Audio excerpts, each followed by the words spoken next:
एक आदमी ने एक बहुत ही खूबसूरत लड़की से शादी की। शादी के बाद दोनों की ज़िंदगी बहुत प्यार से गुजर रही थी।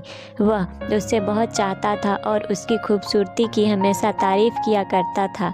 लेकिन कुछ महीनों बाद लड़की चर्म रोग से ग्रसित हो गई और धीरे धीरे उसकी खूबसूरती जाने लगी।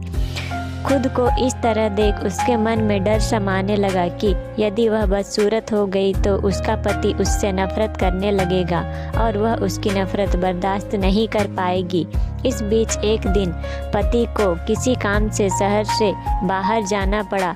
काम खत्म कर जब वह घर वापस लौट रहा था, उसका एक्सीडेंट हो गया।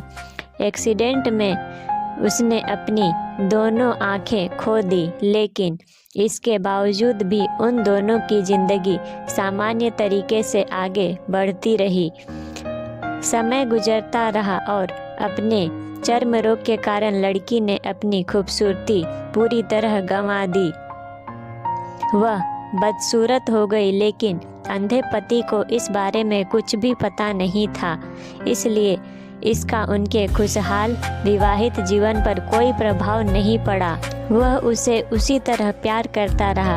एक दिन उस लड़की की मौत हो गई।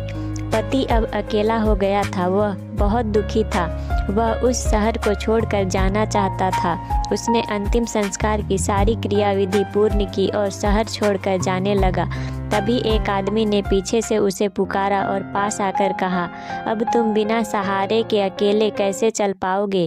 इतने साल तो तुम्हारी पत्नी तुम्हारी मदद किया करती थी। पति ने जवाब दिया, दोस्त, मैं अंधा नहीं हूँ। मैं बस अंधा होने का नाटक कर रहा था, क्योंकि यदि मेरी पत्नी को पता चल जाता कि मैं उसकी बदसूरती देख सकता हूँ तो यह उसे उसके रोग से ज़्यादा दर्द देता। इसलिए मैंने इतने साल अंधे होने का दिखावा किया।